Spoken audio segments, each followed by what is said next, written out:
కేటీఆర్ గారు ఈ ఫార్ములా ఈ కార్ రేసులో నిజంగా అరెస్ట్ అవుతారా? బయటపడతారా?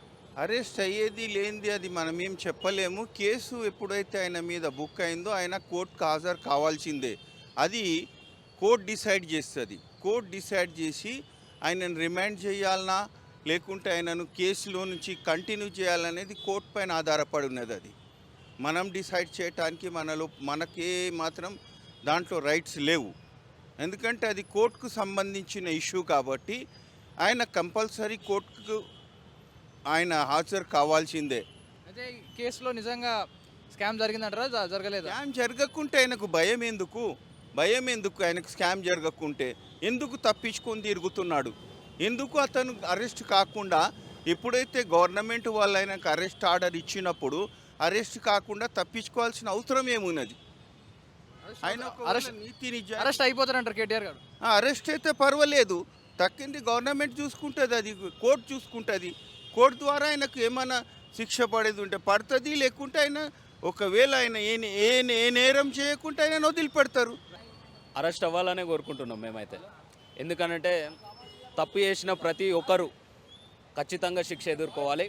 కానీ ప్రస్తుతం కేసు విచారణలో జరుగుతుంది.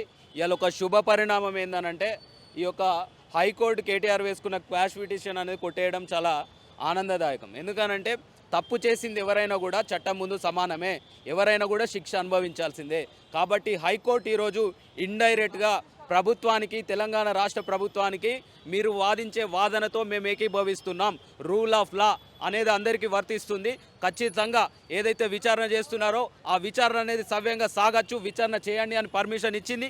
అదేవిధంగా కేటీఆర్ ఏదైతే ఈ యొక్క స్టేలు తెచ్చుకొని అరెస్టుల నుండి తప్పించుకుందాం అనుకునే ఒక కుతంత్రానికి ఈరోజు హైకోర్టు బ్రేక్ వేసిందని చెప్తున్నాం. ఖచ్చితంగా హైకోర్టు నిర్ణయాన్ని స్వాగతిస్తున్నాం. కేటీఆర్ లాంటి వాడు అరెస్టు కావాలి, కేటీఆర్ లాంటి వాళ్ళు బయట కంటే జైలు ఉంటేనే ఈ యొక్క రాష్ట్రం సుభిక్షంగా ఉంటుంది. అయితే హరీష్ రావు ఏమంటారంటే ఈ కేసులో అసలు పసే లేదు, మామని అరెస్ట్ చేయలేరు, కేసు పెట్టా ముందు సాగదంటారు. సో దీని మీద మీ అభిప్రాయం ఏంది? కేసులో పసే లేదు, లొట్టపీస్ కేసు అని ఇటు కేటీఆర్ మాట్లాడుతున్నాడు, అటు హరీష్ రావు మాట్లాడుతున్నాడు. పసలేని కేసుకు ఎందుకు క్వాష్ పిటిషన్లు, ఎందుకు హైకోర్టులు, ఇప్పుడు ఎందుకు సుప్రీంకోర్టు కూడా పోతా అంటున్నాడు.